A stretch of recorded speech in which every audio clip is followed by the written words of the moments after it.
Paz a todos.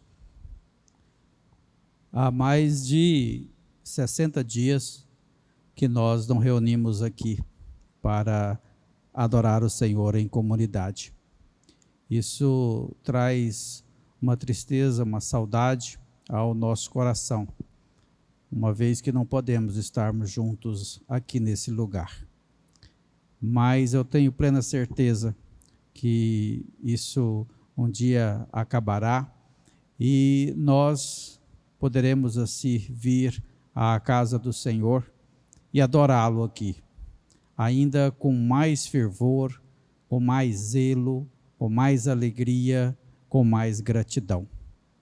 Mas enquanto Deus não permite que a gente venha para o templo, vamos adorar o Senhor em casa, com os nossos familiares, também com zelo, com fervor, com alegria e com gratidão.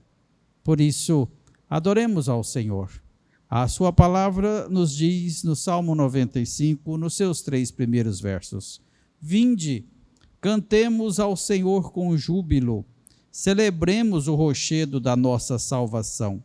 Saiamos ao seu encontro com ações de graças, vitoriemo-lo com salmos, porque o Senhor é o Deus supremo e o grande Rei acima de todos os deuses. Oremos. Pai bendito, o Senhor conhece o desejo, ó Deus, do nosso coração. O Senhor sabe, ó Deus, o quanto nós gostaríamos de estarmos aqui nesse lugar, juntos como povo do Senhor, erguendo as vozes ao Senhor, bendizendo ao Senhor, cantando louvores, ó Deus, a Ti, na comunhão, ó Deus, tão gostosa do povo do Senhor. Pai bendito, mas o Senhor não tem nos permitido isso. O Senhor tem nos permitido adorarmos o Senhor dos nossos lares. E isso, ó Deus, também nos basta. Isto também, ó Deus, nos traz alegria, ó Deus, no coração.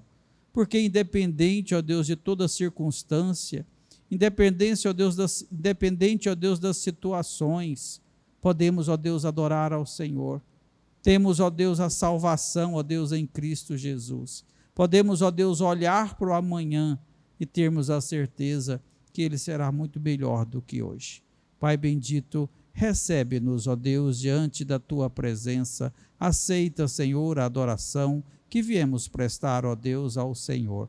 Ó Deus bendito, que tudo que fizermos, ó Deus, venha agradar, ó Deus, o teu coração. É no nome de Jesus é que eu oro, ó Deus, agradecido a Ti. Amém, Senhor.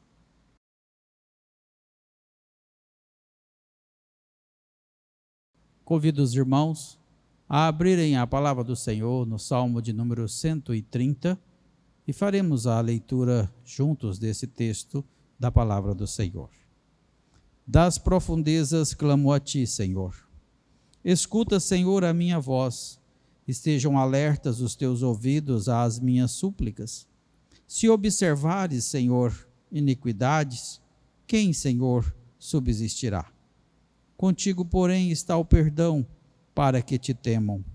Aguardo, Senhor, a minha alma o aguarda, eu espero na sua palavra. A minha alma anseia pelo Senhor, mais do que os guardas pelo romper da manhã. Mais do que os guardas pelo romper da manhã. Espere, Israel, no Senhor, pois no Senhor há misericórdia, nele copiosa redenção. É Ele quem redime a Israel de todas as suas iniquidades. Oremos. Pai, nós nos colocamos diante do Senhor, prostramo-nos, ó Deus, diante do Teu altar, reconhecidos, ó Deus, da Tua santidade, Pai. Por isso, Pai, nós clamamos, ó Deus, ao Senhor, que tenha misericórdia, Senhor, de nós. Perdoa-nos, ó Deus, porque temos feito o que é mal, Senhor. Feito o que é mal, ó Deus, perante os olhos do Senhor. Somos, ó Deus, pecadores, ó Pai. E por isso carecemos, ó Deus, da Tua misericórdia. Por isso, Pai, clamamos ao Senhor. Perdoa-nos, ó Pai. Perdoa-nos, Senhor, para que possamos, ó Deus, começar de novo, buscarmos, ó Deus, a fazer o que é certo, o que é reto perante o Senhor e também perante os homens, ó Pai. Deus bendito, no nome de Jesus, olha para nós, olha para a motivação, ó Deus, que existe dentro do nosso coração aqui e agora. Ó Deus amado, é no nome de Jesus que pedimos a Ti. Perdoa-nos, ó Pai, no nome de Jesus. Amém, Senhor.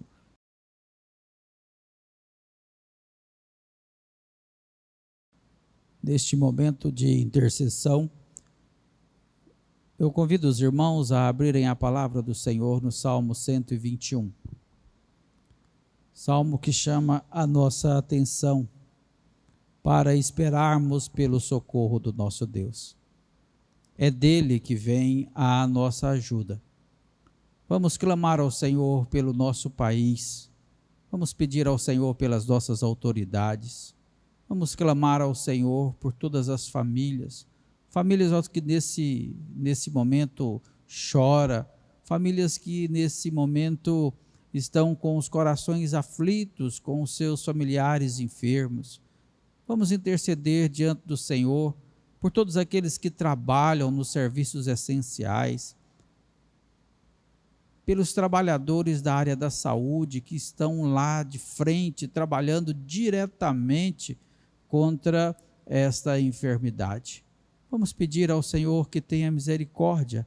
É promessa dele que quando o seu povo o buscasse, quando o seu povo orasse, quando o seu povo se convertesse dos seus maus caminhos, ele ouviria dos céus a nossa oração e sararia a nossa terra. Essa é a promessa de Deus para nós.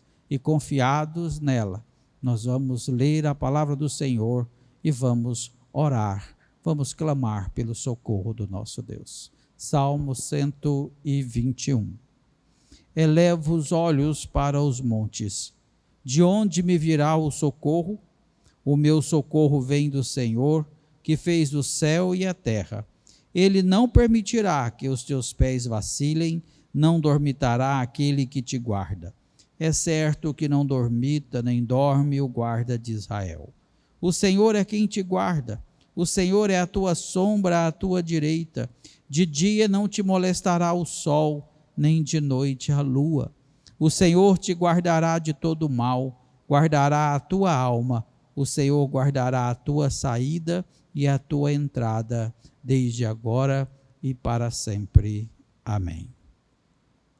Pai, nós nos colocamos mais uma vez diante do teu altar, confiados, ó Deus, em todas as promessas do Senhor. Confiados, ó Deus, que Tu és o nosso refúgio, que Tu és a nossa fortaleza. Confiados, ó Deus, que o Senhor é o socorro, bem presente, ó Deus, nas horas das adversidades, ó Deus, da nossa vida.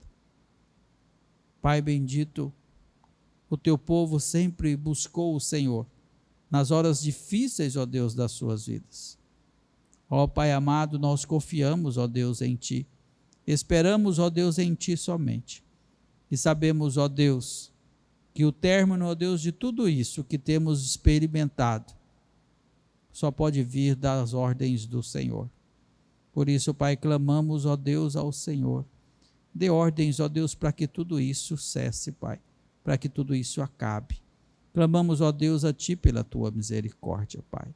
Ó Deus amado, no nome de Jesus, pedimos, ó Deus, ao Senhor pelas nossas autoridades, pela vida, Deus, do nosso presidente, ó Deus, pela vida de todos os governadores, prefeitos. Clamamos ao Senhor, ó Deus, pelo Congresso Nacional. Pedimos a Ti, ó Deus, pelas câmaras estaduais, municipais. Pedimos, ó Deus, ao Senhor pelo poder judiciário, ó Deus. Pai bendito, tenha misericórdia, dê sabedoria, ó Deus, a todos estes homens. Ó Deus amado, no nome de Jesus. Eles precisam, ó Deus, tomarem decisões. Decisões, ó Deus, que sejam acertadas, ó Deus, e que venham trazer benefícios, ó Deus, a toda a população. Pai bendito, no nome de Jesus, clamamos ao Senhor. Pedimos, ó Deus, a Ti, por todos os trabalhadores dos serviços essenciais, ó Pai, principalmente, ó Deus, pelos médicos, os enfermeiros, ó Deus, os socorristas, os maqueiros, os recepcionistas dos hospitais, todos aqueles, ó Deus, envolvidos, ó Deus, na área da saúde, que combatem, ó Deus, de frente esse vírus, ó Deus, que tem causado tanto mal no seio da nossa sociedade, Pai. Sê com eles, Pai, fortalecendo-os, dando vigor a eles, livrando-os, ó Deus, de todo esse mal. Pai bendito, proteja a família deles, para que eles tenham, ó Deus, paz, tranquilidade, para que eles estejam lá trabalhando sem nenhuma preocupação. Ó Pai bendito, usa estas pessoas para curar, ó Deus, esta imensidão, ó Deus, de enfermos, ó Pai. Tenha misericórdia deles, Pai. Ajuda-os, ó Deus. Dê muita sabedoria a eles, ó Deus, nos seus diagnósticos. Ó Pai bendito, no nome de Jesus, ó Deus, eu peço, ó Deus, ao Senhor, clamando, ó Deus, a Ti, pelo nosso país. Tenha misericórdia, meu Pai. Tenha misericórdia do Brasil. Tenha misericórdia, Deus, de todas as nações da terra. Eu peço a Ti, ó Pai, no nome de Jesus.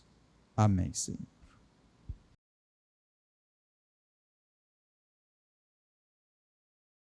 Saúdos, amados irmãos, na graça e na paz do Senhor. Vamos, nesse momento, abrir as Sagradas Escrituras no livro de Gênesis, capítulo 40. Gênesis 40, que diz o seguinte: Passadas estas coisas, aconteceu que o mordomo do rei do Egito e o padeiro ofenderam o seu senhor, o rei do Egito. Indignou-se Faraó contra os seus dois oficiais, o copeiro-chefe e o padeiro-chefe, e mandou detê-los na casa do comandante da guarda, no cárcere, onde José estava preso. O comandante da guarda pô-los a cargo de José, para que os servisse, e por algum tempo estiveram na prisão. E ambos sonharam, cada um o seu sonho, na mesma noite, cada sonho com sua própria significação.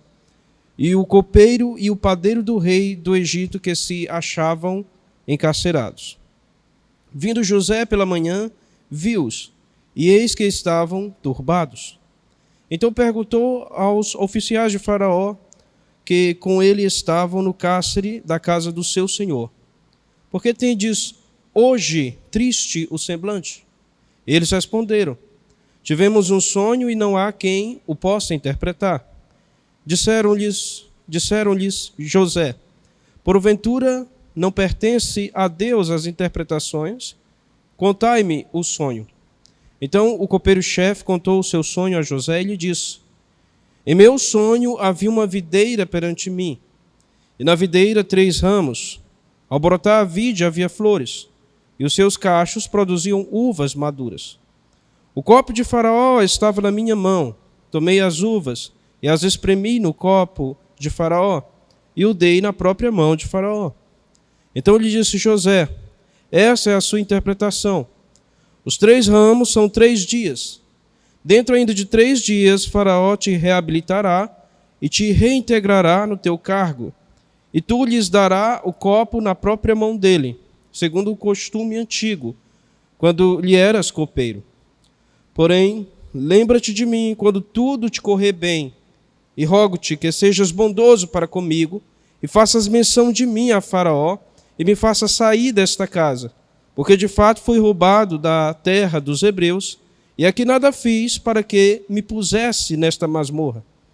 Vendo o padeiro-chefe que a interpretação era boa, disse a José: Eu também sonhei, e eis que 3 cestos de pão alvo me estava sobre a cabeça.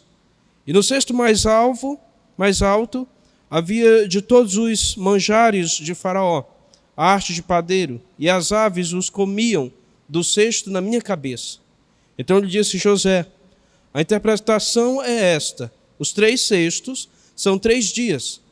Dentro ainda de 3 dias, Faraó te tirará fora a cabeça e te pendurará no madeiro, e as aves te comerão as carnes. No 3º dia, que era o aniversário do nascimento de Faraó, deu este um banquete a todos os seus servos, e no meio destes reabilitou o copeiro-chefe e condenou o padeiro-chefe. Ao copeiro-chefe reintegrou no seu cargo, no qual dava o copo na mão de Faraó. Mas ao padeiro-chefe enforcou, como José havia interpretado. O copeiro-chefe, todavia, não se lembrou de José, porém dele se esqueceu. Oremos.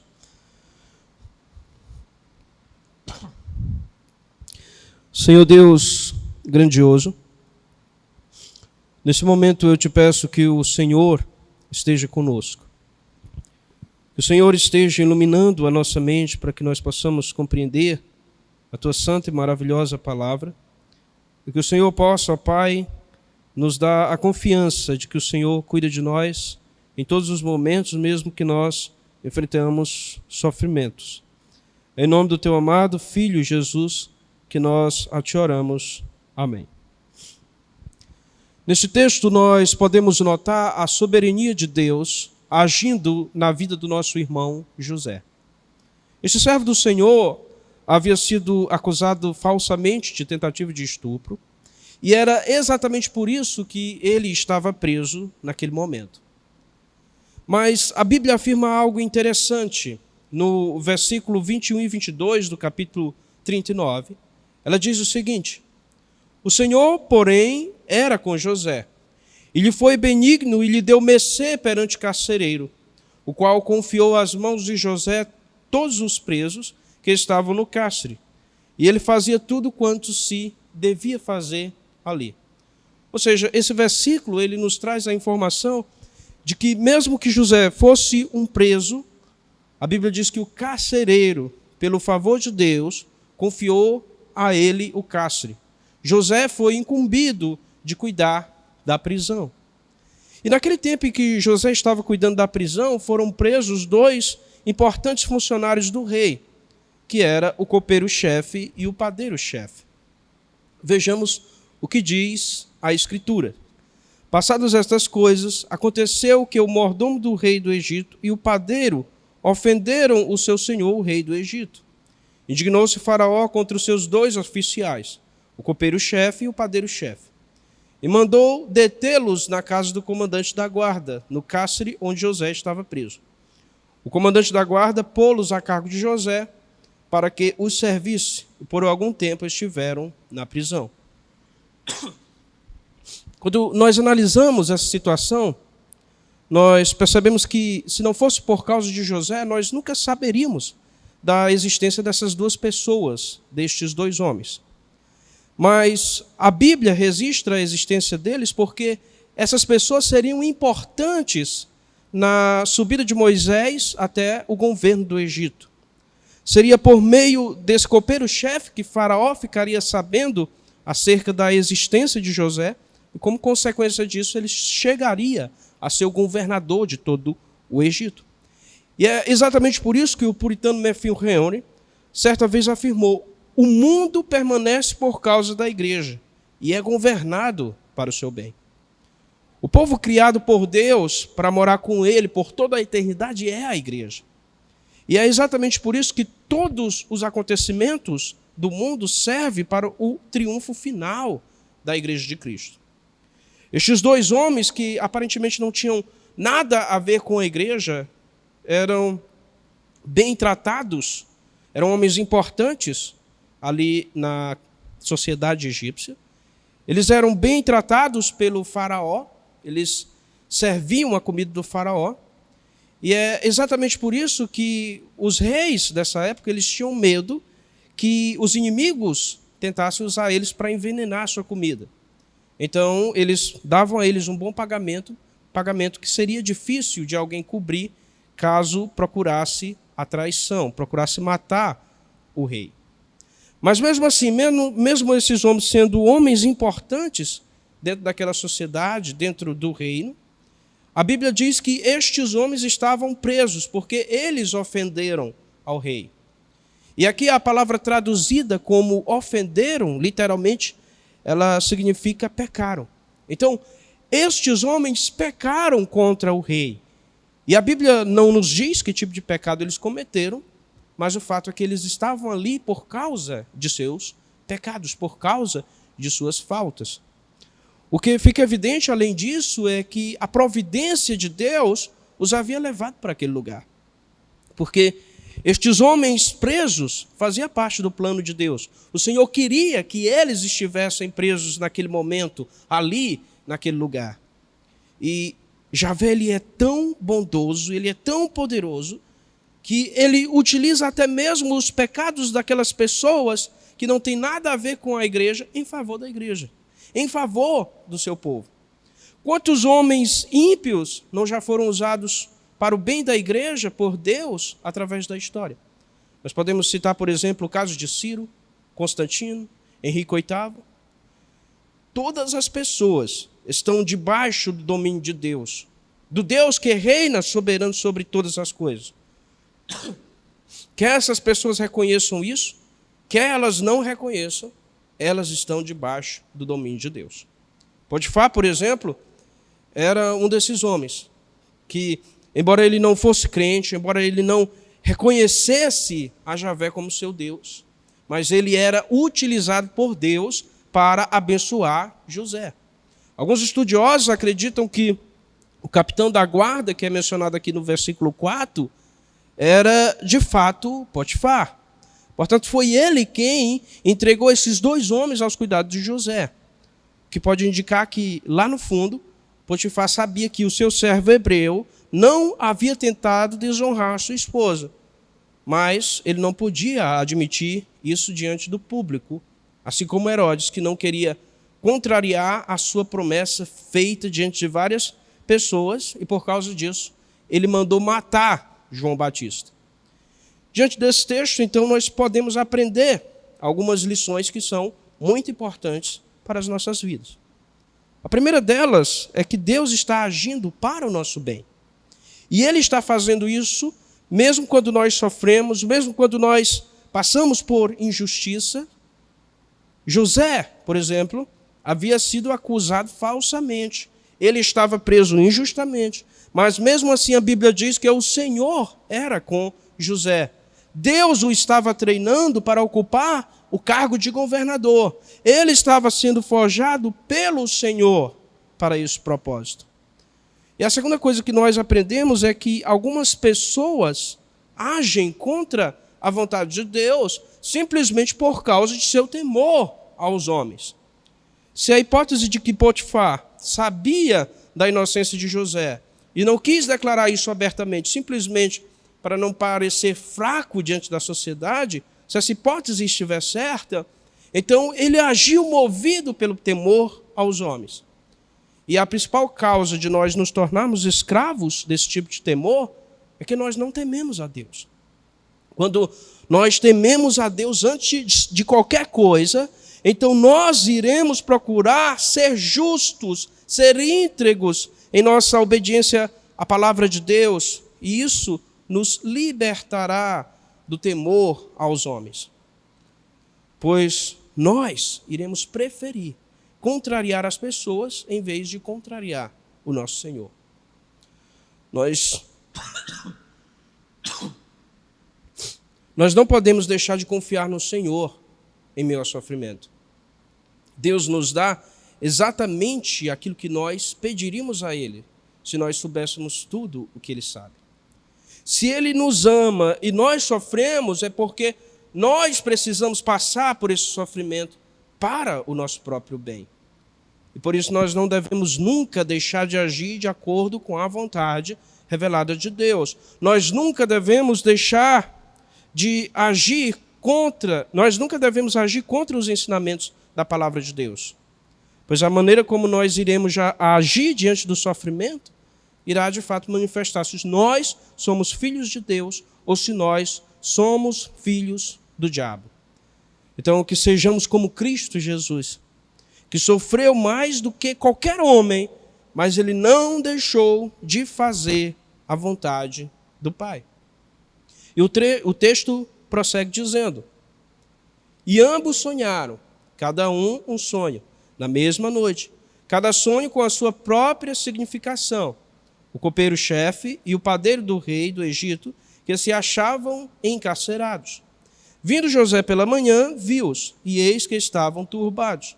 Então perguntou aos oficiais de Faraó, que com ele estavam no cárcere da casa do seu senhor: por que tendes hoje tristes o semblante? Aqui nós somos informados que estes dois homens tiveram sonhos que os deixaram muito impressionados. Então nós percebemos que a providência especial de Deus estava em ação. Estes homens, eles tiveram sonhos incomuns que estava inquietando eles. E nós percebemos que Deus controla até mesmo aquilo que passa na nossa cabeça. Cada pensamento que nós temos, cada sonho que é produzido pelos nossos cérebros à noite, tem um objetivo, tem um valor, tem um significado nos desígnios do Senhor. Nem sequer um deles está fora dos planos de Deus. Não obstante, esse sonho que eles tiveram não foi um sonho comum, mas na verdade era uma revelação especial do Senhor. O rei de todo o universo estava se comunicando com os seres humanos, mas eles não foram capazes de compreender a mensagem de Deus. Por que esses homens não foram capazes de compreender a mensagem de Deus? Porque as suas mentes não foram iluminadas pelo Espírito Santo para fazer isso. E assim são as mentes dos homens ímpios, embora eles tenham a revelação especial de Deus. Ou seja, embora eles tenham as Escrituras, eles não conseguem compreendê-las, pois somente quando o Espírito Santo age na mente humana é que os seres humanos podem compreender de forma salvífica a mensagem da Escritura. Os homens não regenerados, eles podem até compreender de uma forma intelectual, eles podem até compreender o que as histórias bíblicas ensinam, quais são os significados moral, mas eles não compreendem estes ensinamentos de uma maneira espiritual.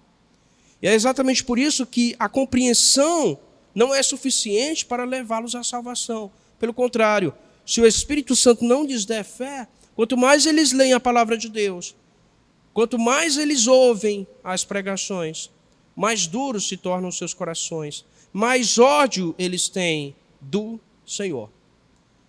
Pois, mesmo que inconscientemente, estes homens percebem a grandeza do Criador, percebem também a pequenez dos seres humanos e eles ficam trêmulos diante de sua situação.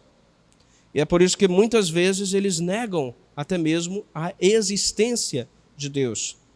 Pois até mesmo a ideia de um ser tão poderoso não pode ser suportada por estes homens.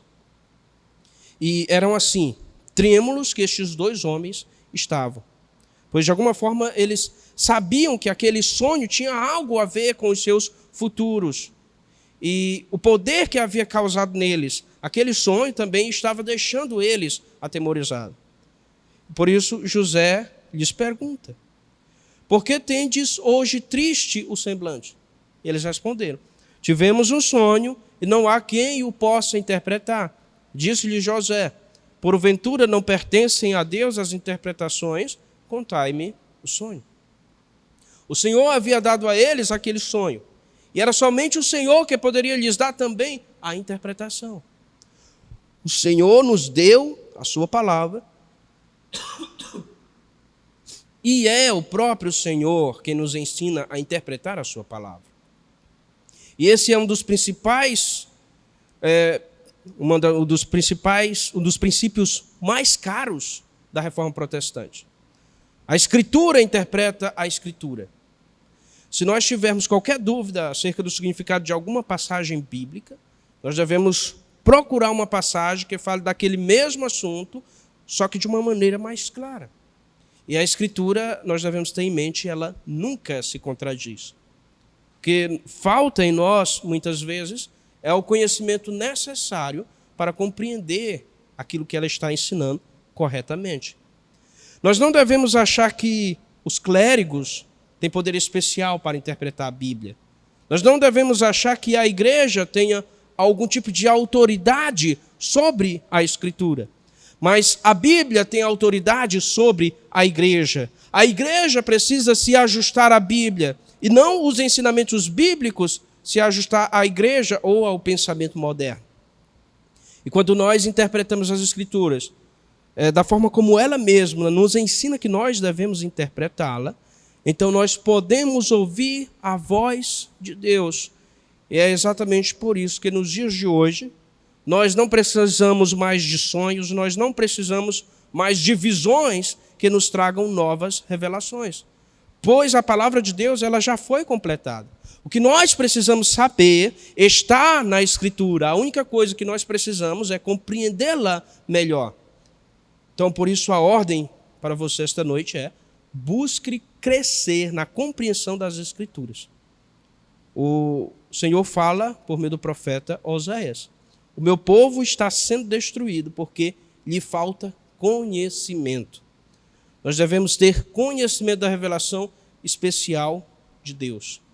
E os versículos seguintes, ele vai trazer exatamente qual era o conteúdo da revelação que aqueles homens haviam recebido.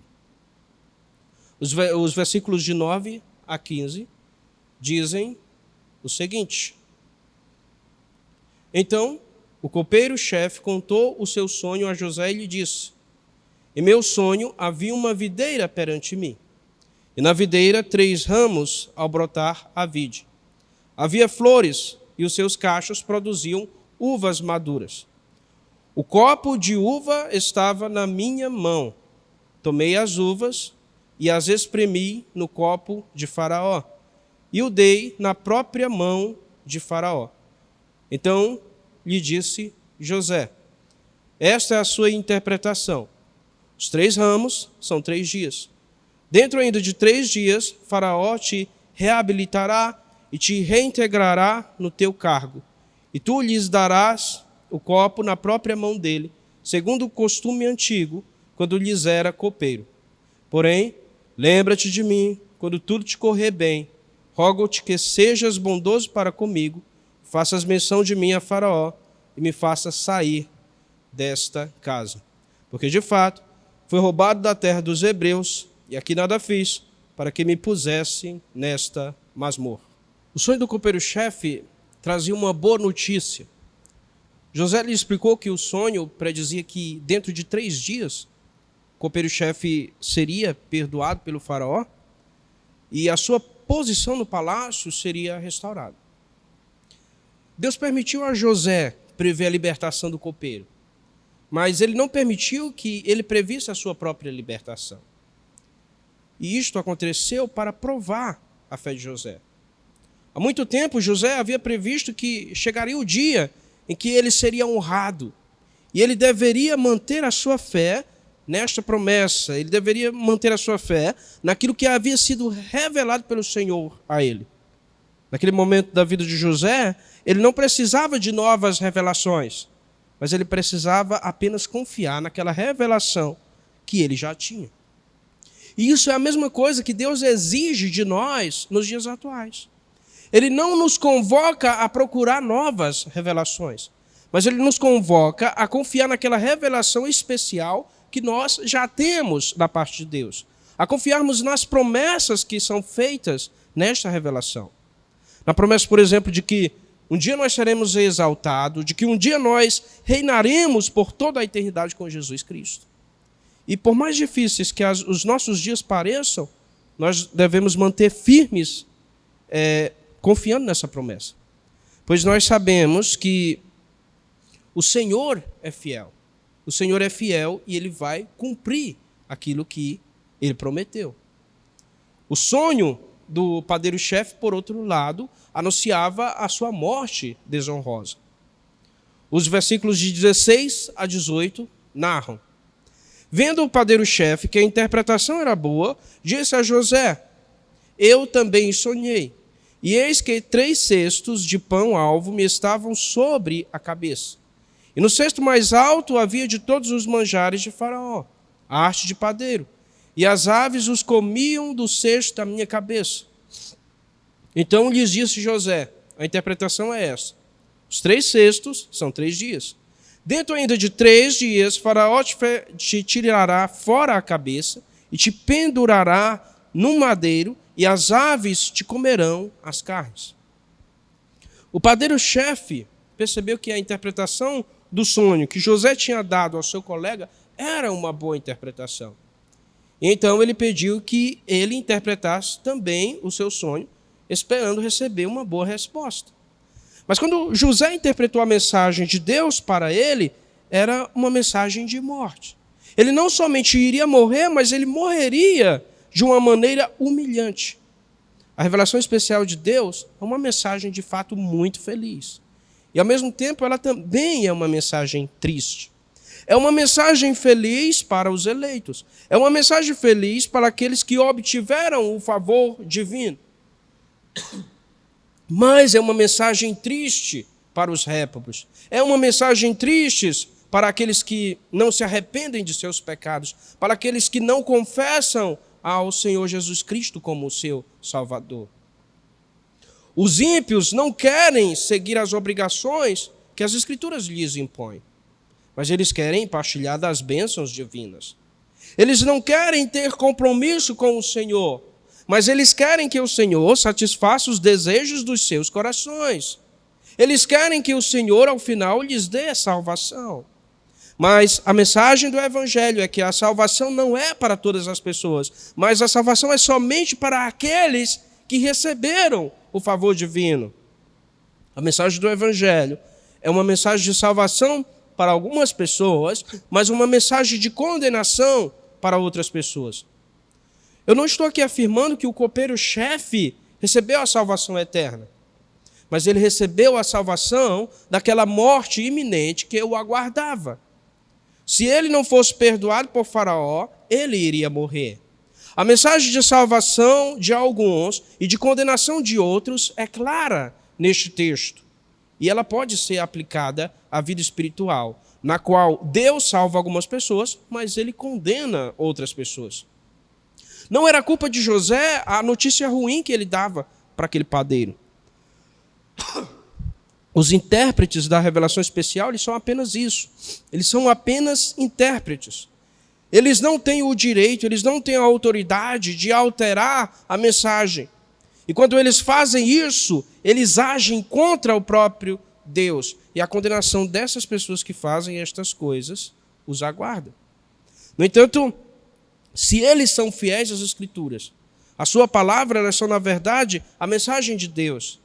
E Deus sempre convoca os homens ao arrependimento. Deus sempre convoca os homens à mudança de vida. Se você está ouvindo a proclamação do Evangelho nesse momento, se você ainda não morreu, então você ainda pode se arrepender. Portanto, arrependa-se de seus pecados enquanto ainda é tempo. Pois a Bíblia nos ensina que em breve Cristo virá para julgar toda a terra. E então não haverá mais chances para o arrependimento. E as profecias bíblicas certamente se cumprirão. É exatamente isso que nos ensina os versículos de 20 a 23. No terceiro dia, que era o aniversário do nascimento de Faraó, deu este um banquete a todos os seus servos. E no meio destes, reabilitou o copeiro-chefe e condenou o padeiro-chefe. Ao copeiro-chefe reentregou ao seu cargo, no qual dava o copo na mão de Faraó. Mas ao padeiro-chefe enforcou, como José havia interpretado. O copeiro-chefe, todavia, não se lembrou de José, porém dele se esqueceu. A interpretação que José havia dado acerca daqueles sonhos, elas de fato foram cumpridas. Depois de 3 dias, o copeiro-chefe foi readmitido ao seu cargo e o padeiro-chefe foi enforcado. Estes 2 homens foram convocados para serem julgados exatamente no dia em que José havia previsto. Isso aconteceu por causa do aniversário de Faraó. Segundo Matthew Henry, era comum que nestas ocasiões todos os servos do rei comparecessem diante dele. E como esses 2 homens haviam cometido faltas contra o rei, haviam pecado contra ele, essa ocasião foi oportuna para que o caso deles fosse julgado, para que eles fossem interrogados. E aqui nós vemos a providência de Deus, agindo por meio de coisas que parecem acontecer por acaso. Deus usaria a altivez de Faraó para cumprir os seus planos. Em sua festa de aniversário, Faraó queria mostrar a sua glória. Ele queria demonstrar tanto a sua bondade, como ele queria demonstrar também a sua seriedade. Ele queria demonstrar a sua bondade em perdoar alguém que havia pecado contra ele. Mas ele queria mostrar a sua seriedade e não deixar impune alguém que atentou contra a sua dignidade. E este homem, ele se sentia como se, de fato, ele fosse um Deus na terra. Mas ele não sabia que ele era apenas mais uma peça que estava ali no tabuleiro do verdadeiro Deus. O Senhor, ele age conforme a sua vontade. E até mesmo aqueles homens que são arrogantes, que se exaltam e muitas vezes se colocam contra o Senhor, eles são meros serviçais no universo criado por Deus. E os planos de Deus para as suas criaturas, na verdade, são planos misteriosos, mas nós devemos ter sempre em mente que eles visam a exaltação final dos filhos de Deus em Jesus Cristo. No entanto, nós não devemos nos enganar achando que porque nós somos crentes, porque nós somos escolhidos, nós não vamos sofrer. A Bíblia deixa claro que antes de nós sermos exaltados, nós seremos humilhados. Nós passaremos por diversos tipos de provações. O versículo 23 nos informa que o copeiro-chefe esqueceu-se de José. Ele não lembrou de interceder por aquele filho de Deus diante de Faraó. Ele não se lembrou de informar o líder maior daquela nação que um homem bom estava sendo injustiçado, que um homem bom estava preso por causa de um crime que ele não havia cometido. Ele não cumpriu a promessa de interceder perante o rei por aquele homem. E nós podemos então notar um exemplo de ingratidão. José havia feito o bem para aquele homem. Ele lhe trouxe esperança em tempos de desesperança. Mas aquele homem fez pouco caso do seu conselheiro. Ele não se lembrou dele. E se há uma coisa que não deve nos surpreender, se há algo que não deve nos espantar, é a ingratidão dos pecadores a quem nós confortamos, a quem nós consolamos. Mas nós não devemos consolar essas pessoas, nós não devemos procurar confortá-las em busca de receber a gratidão dessas pessoas. Porque nós temos galardões muito maiores que esperam por nós no paraíso. Então, façamos simplesmente o nosso dever como servos humildes do Senhor. Embora os homens não cumpram as suas promessas, o fato é que Deus cumpre aquilo que ele prometeu. Deus havia prometido que Abraão lhe daria uma grande nação, e ele faria isso. Ele usaria José para manter viva a semente de Abraão. E para isso, José deveria ser preparado, ele deveria ser o governador do Egito. Percebemos que em todas as coisas que estavam acontecendo na vida de José, o coração dele estava sendo tratado. Talvez ele confiasse muito no interesse que o copeiro iria ter por ele. Aquele homem simples viu aquela interpretação tão magnífica. Talvez José achasse que aquele homem havia ficado tão impressionado que ele não se esqueceria dele. No entanto, ele se esqueceu. José deveria confiar principalmente em Deus. Ele não deveria confiar em suas habilidades. Ele não deveria confiar nos homens, mas ele deveria confiar em Deus em primeiro lugar. Matthew Henry resume muito bem este ensinamento quando diz: não podemos esperar muito da parte dos homens e nem pouco da parte de Deus. Às vezes parece que Deus nos esqueceu, mas na verdade Ele está tratando o nosso coração. Ele está nos livrando de nós confiarmos em nós mesmos. Ele está nos livrando de nós confiarmos em nossas próprias habilidades. Ele está nos livrando de confiar na nossa economia. Ele está nos livrando de confiar em nossos amigos ou em qualquer pessoa, pois a nossa esperança deve estar em Deus. Ele é o único que deve ser glorificado pelas nossas vitórias. A nossa maior vitória não foi vencida por nós mesmos.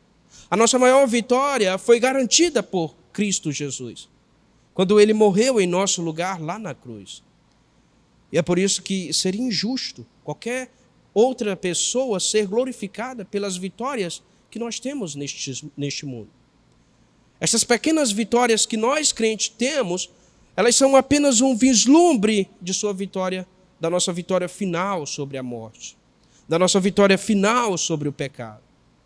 E é exatamente por isso que essas pequenas vitórias, elas somente são significativas, elas somente possuem algum valor eterno por causa daquilo que Cristo fez por nós.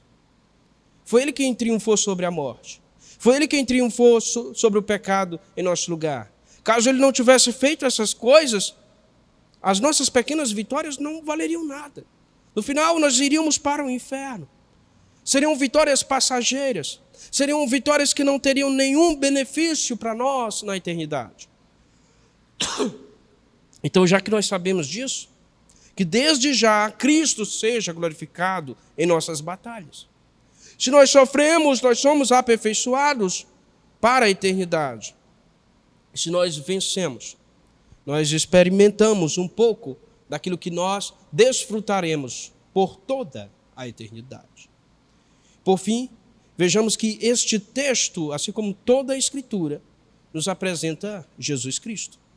É incrível notarmos a semelhança que existe entre essa história e a história de quando Cristo estava morrendo, sendo crucificado ao lado de 2 ladrões.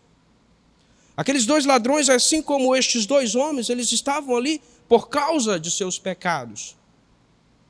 Aqueles 2 homens, para um deles, o madeiro significou a perdição. Para o outro, o madeiro significou a salvação. Assim como estes 2 homens da história de José.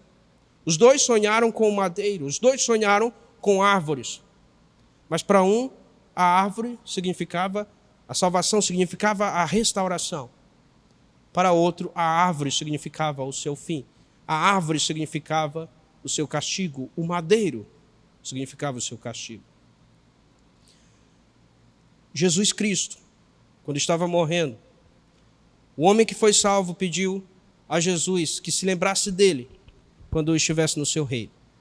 E aqui da mesma forma, José, ele pede que o copeiro se lembre dele quando o bem acontecer com ele, quando ele for restaurado por Faraó ao seu cargo.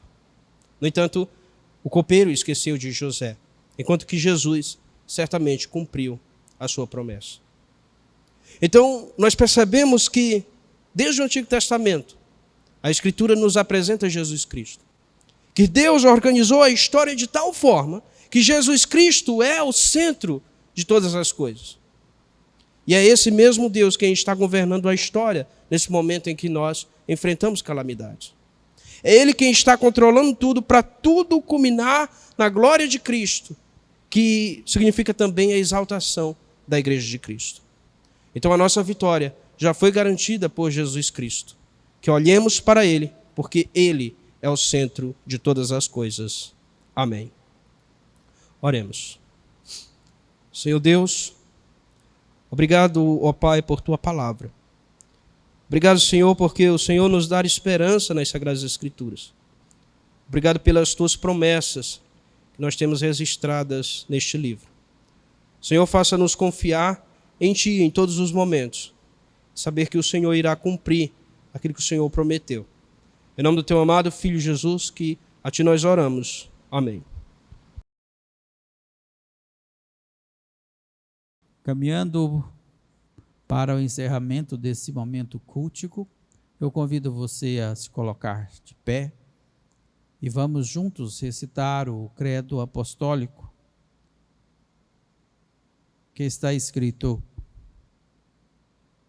creio em Deus Pai, Todo-Poderoso, Criador do céu e da terra. Creio em Jesus Cristo, seu único Filho, nosso Senhor, o qual foi concebido por obra do Espírito Santo. Nasceu da Virgem Maria. Padeceu sob o poder de Pôncio Pilatos. Foi crucificado, morto e sepultado. Desceu ao Hades, ressurgiu dos mortos ao 3º dia. Subiu ao céu. Está assentado à mão direita de Deus Pai Todo-Poderoso, de onde há de vir para julgar os vivos e os mortos. Creio no Espírito Santo, na Santa Igreja Universal, na comunhão dos santos, na remissão dos pecados, na ressurreição do corpo, na vida eterna. Amém. Oremos ao Senhor. Quero orar com você e também por você, ministrando a bênção do Senhor na sua vida e também de toda a sua casa. Senhor, agradecidos ao Senhor estamos por esses momentos que passamos aqui juntos como povo do Senhor, na tua presença, onde, ó Deus, fomos revigorados, ó Deus, por tudo, Pai, pelas orações, pela leitura da tua palavra, por ouvir, ó Deus, a tua voz, por estarmos juntos, Pai. Agradecemos, ó Deus, ao Senhor. Ó Deus bendito, eu levanto as mãos para ministrar na vida do teu povo a tua bênção, Pai. Que a graça do nosso Senhor e Salvador Jesus Cristo, que o amor de Deus, o nosso Pai, e que as ternas consolações do Espírito Santo de Deus seja, Senhor, derramado sobre todo o povo do Senhor, espalhado por esta terra, agora e para sempre. Amém. Quero convidar você a participar conosco das nossas reuniões de oração, que acontecem às 7 da manhã e também às 20 horas. Será um prazer recebê-lo para orar por você. Também na nossa escola dominical, às 9h30 da manhã de domingo. Todos esses encontros são realizados na plataforma Zoom e nós disponibilizamos os links nos grupos da igreja. Também convidamos você a participar sempre conosco dos nossos cultos, aos quais nós disponibilizamos também o link logo após o almoço de domingo, e eles acontecem aqui no YouTube. Deus abençoe você. Você tenha uma semana abençoada, uma semana de vitórias. Fique em casa, preserve a sua vida e ajude a preservar a vida de outros. Que Deus abençoe você.